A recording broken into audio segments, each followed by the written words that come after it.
Hello students, welcome to today's English class. Today we'll be continuing with the chapter Ishwaran the Storyteller. This story is being recounted by Mahendra, who was employer of Ishwaran to Ganesh, and he is telling everything about Ishwaran. Mahendra's job was the job of a supervisor, and the job demanded him to move from one place to the other.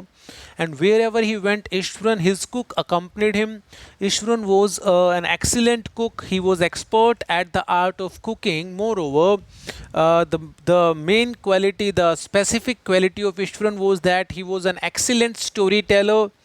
He would make even an ordinary story look extraordinary by his voice modulation, by his histrionics he used to bring, by making gestures, and his narration. The style of narrating the story was out of the world. So here Mahendra is telling his experience when Ishwaran told him a story. So the place I come from is famous for timber. Ishwaran would begin. So this way Ishwaran started telling a story. The first line was, the place I come from is famous for timber. Timber is wood that is commercially shaped for selling. There is a richly wooded forest all around. He said the logs are hauled on. Logs means heavy pieces of wood are hauled on to the lorries by elephants. Hauled on means transported.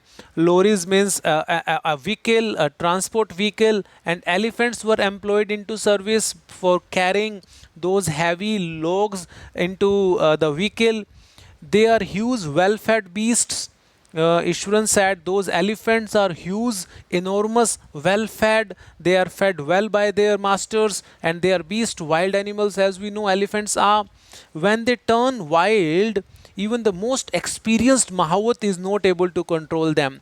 He told that when these elephants turn wild, when they lose control over their senses, even the most experienced Mahawat are the people who just look after the elephants, who are expert at handling elephants, even they are not able to control them. After this prologue, so this was the prologue of Ishwaran's story.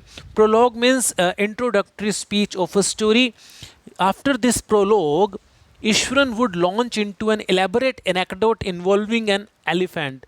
So, having told this part of the story, Ishwaran started giving an elaborate means detailed description of the anecdote. Anecdote is a short story about a real incident or real person involving an elephant. So, the main character of his story used to be an elephant.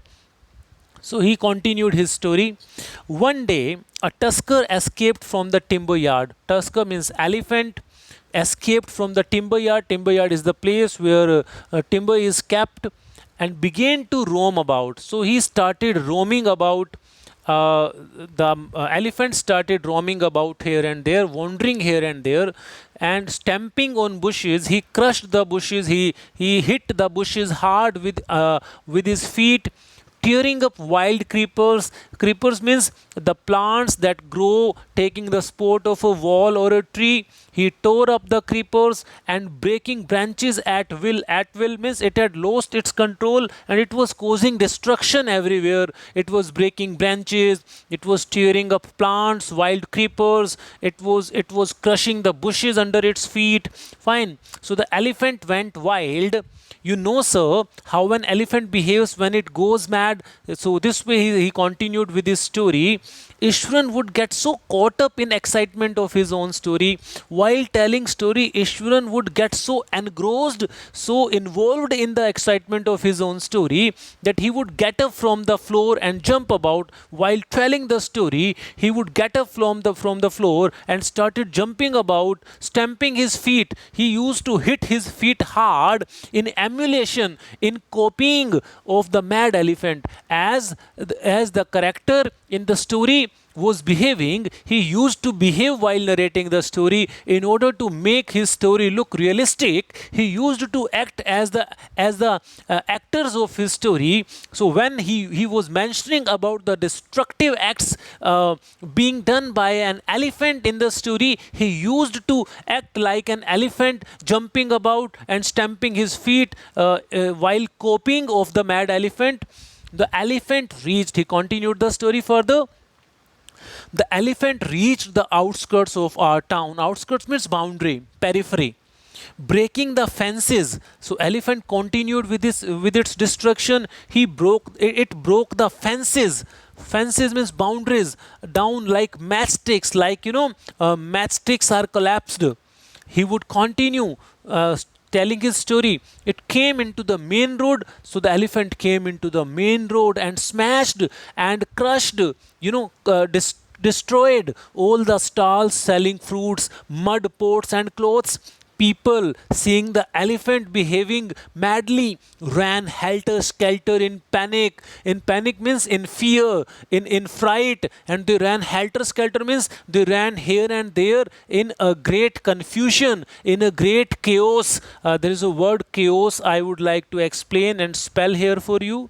So, when the elephant ran here and there, uh, helter skelter, it means to create chaos. This word is pronounced as chaos, means a state of confusion. Fine. So you can understand the scene: a wild elephant in the middle of the market, causing destruction, and everybody is running here and there wheresoever they found a direction. Fine. So running helter skelter means running in a chaotic way, running in a confusing way. The elephant now entered a school ground where children were playing, breaking through the brick wall. So he just broke the wall made of brick.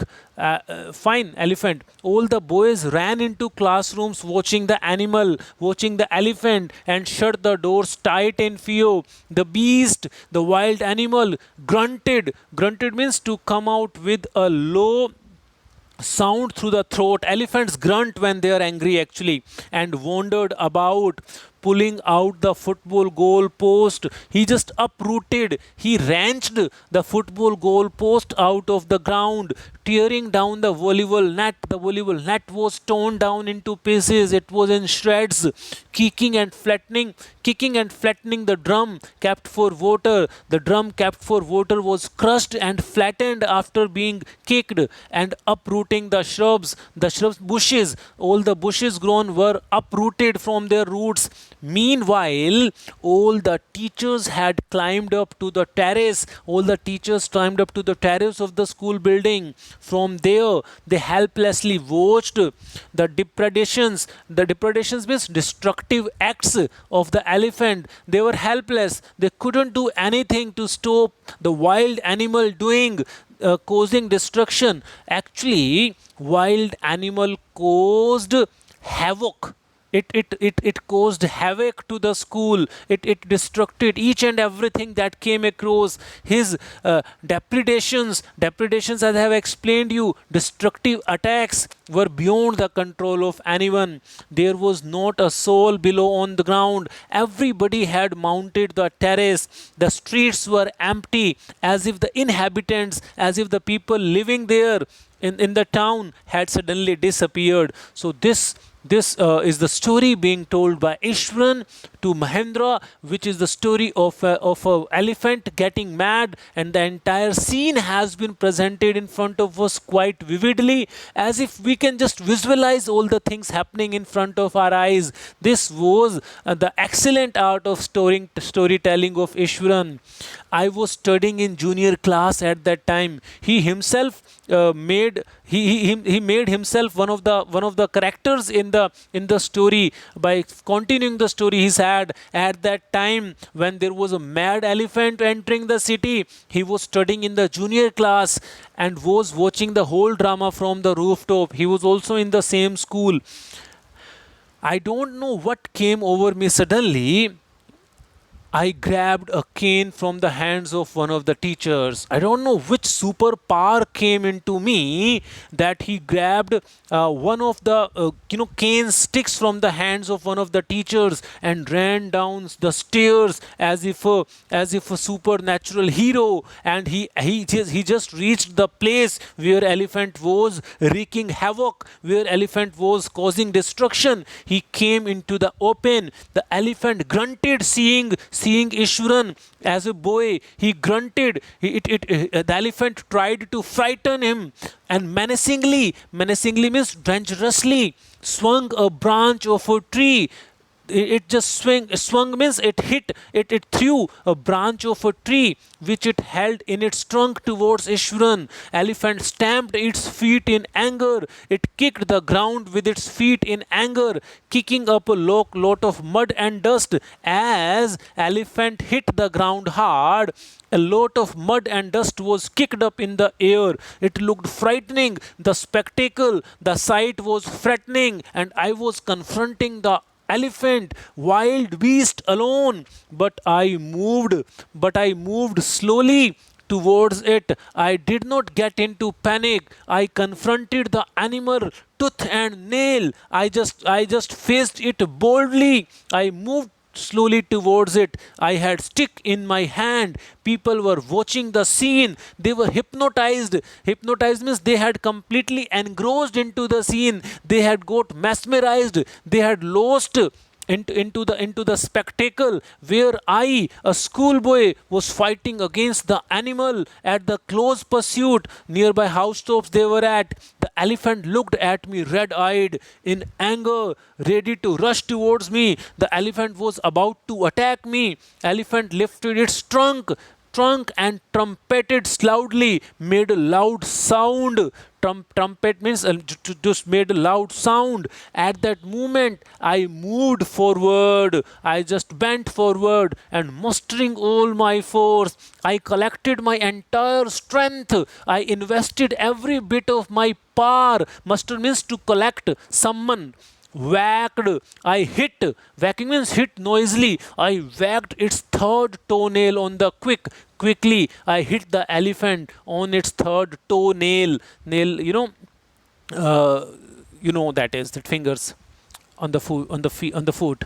The beast looked stunned for a moment. The beast looked surprised for a moment. Beast hadn't expected a child hitting it hard. Then the beast shivered from head to foot. The beast started trembling in fear from head to foot and collapsed.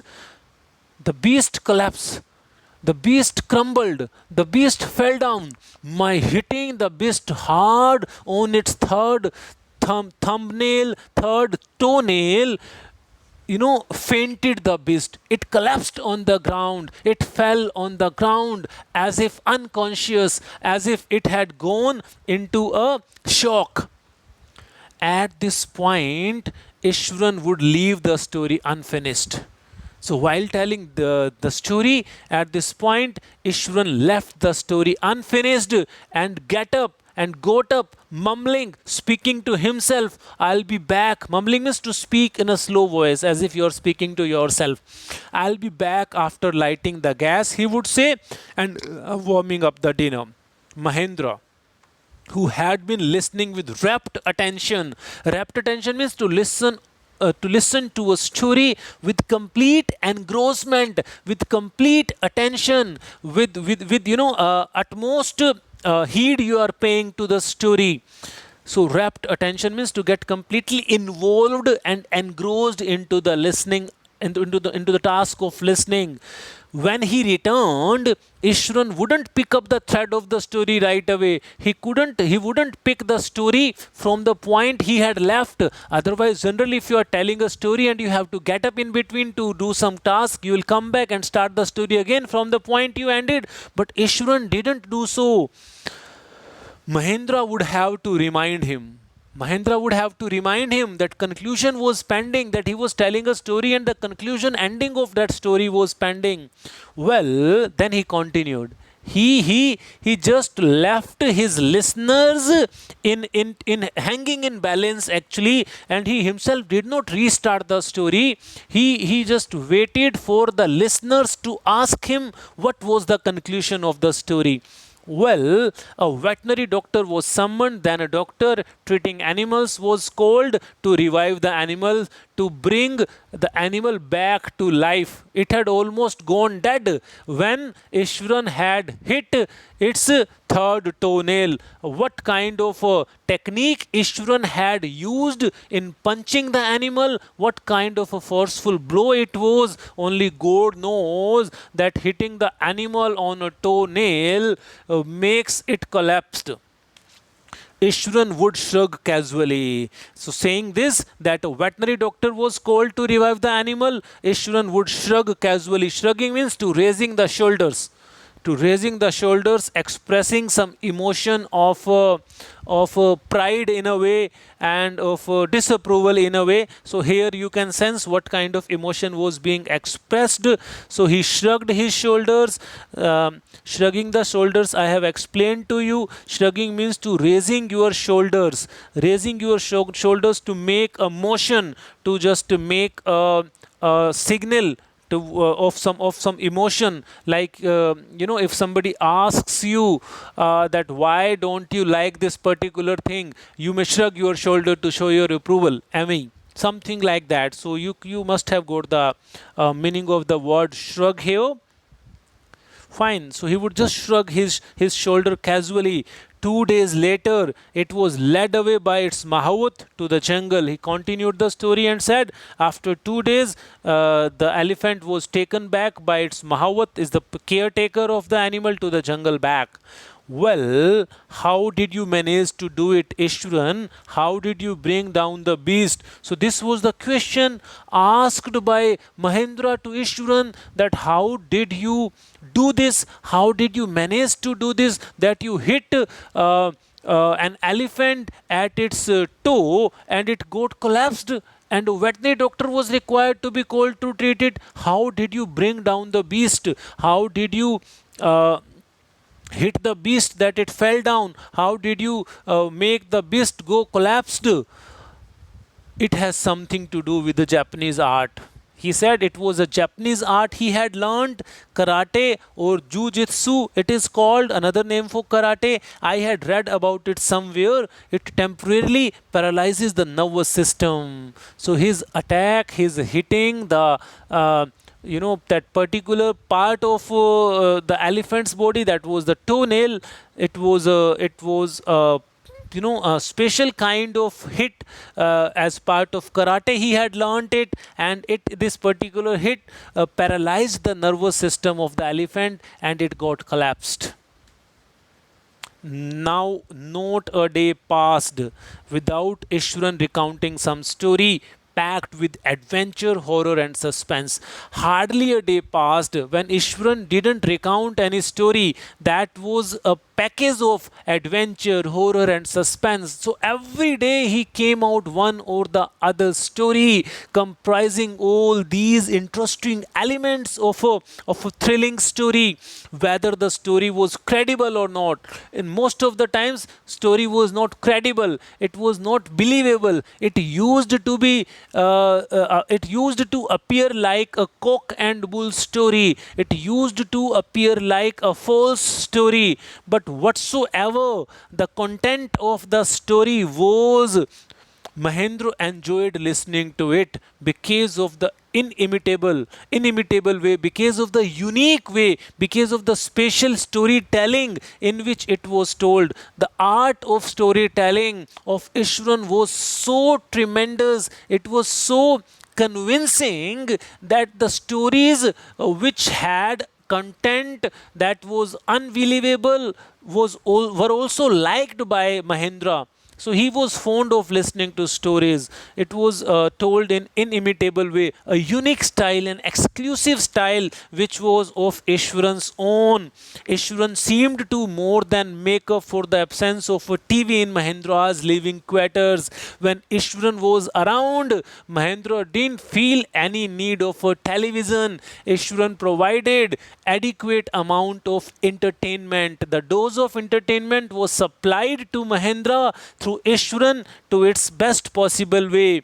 One morning, when Mahendra was having breakfast, Ishwaran asked, "Can I make something special for dinner tonight, sir? After all, today is an auspicious day, a propitious day, a fortunate day, a sacred day. According to tradition, we prepare various delicacies, various dishes to feed the spirits of our ancestors today. To feed the spirits in Hindu culture, there comes certain days in year where special dishes are made at home, and Brahmins are fed, so that our ancestors who have passed away, who are in the other world, they are happy, their spirits are fed. It is believed in Hindu culture. Shraddh, we say Shraddh, the time of Shraddh. That night, Mahendra enjoyed the most delicious dinner and complimented Ishwaran and praised Ishwaran on his culinary skills. Yes, my dear students, this expression, culinary skills, I would like you to just make it a part of your active vocabulary. Culinary skills means art of cooking. Cooking skills are known as culinary skills in English. He seemed very pleased, but unexpectedly launched into a most gorish account. So, in same night when delicious food was served, the same night he started, Ishwaran started recounting, launched into means started telling a most garish account. Garish here has a special meaning. Garish means a very colorful account, a very gaudy account, a very ostentatious, that seems to be too much for reality. He started into a garish account involving the supernatural. He started telling a ghostly story, a ghost story, the story of ghost, supernatural story, that was quite garish in nature. Garish word also I would like you to learn. Garish means too much colorful and too much gaudy, too much ostentatious. That is in a bad taste. If you are in a good mood and somebody comes and start telling you a ghastly story of supernatural, it spoils your mood. Fine. Moving on. Let me find out where we are. Okay, fine. Sir, this entire factory area. So he started telling the story of the ghost and the supernatural. Sir, this entire factory area, this was that temporary home they lived in, where they lived in. Sir, this entire factory area we are occupying once was a burial ground. It was a graveyard. It was a burial ground. Dead bodies were buried here. He started. You can understand how Mahendra must have felt. It must have, it must have ended his entire happiness that he had felt after enjoying the delicious meal. And having served delicious meal, if the person starts telling you a ghostly story, you can understand how the person would feel. He seemed very pleased, but unexpectedly launched into a most gorish account. We have read this. Sir, this entire factory area we are occupying was once a burial ground. He started. Mahendra was jogged out of the pleasant reverie. Mahendra was in a pleasant reverie. Mahendra was in a very pleasant mood. He was just quite cheerful. And the fact, the story, the anecdote that he started telling, wherein he said that the factory they were occupying used to be a graveyard. This entire thing shook Mahendra through and through. Mahendra was jerked out. Mahendra quickly came out of the pleasant mood, pleasant reverie, the ecstatic moment he was into. He had drifted into, he had gone into after the satisfying meal. When you have just enjoyed a satisfactory meal, you are in a very present mood. You are in a very happy mood. That mood is here told as reverie. You can say daydream. He was lost in the daydream after enjoying his his delicious meal. But when he was told that the factory they were staying was once a burial ground, he came out of that daydream all of a sudden. Jerking out means coming all of a sudden from a state of mind to another state of mind. I knew on the first day itself when I saw a human skull lying on the path. He further told the first day when they had come to that factory, he had found a human skull, lying on the path, and that day itself he knew that this was a haunted place. Haunted place is a place that is frequently visited by ghosts, it is believed. Even now I come across a number of skulls and bones, Ishwar continued. So he started telling this supernatural story. We'll find out what this supernatural story is going to lead to during the third lecture of this chapter. This is all about today's class, my dear students. I would advise you to read this chapter again up to the portion that has been explained in between the lines. Mark the difficult expression, write them in your fear notebooks along with their meanings, and learn as much as possible. Thank you so much. Have a nice day.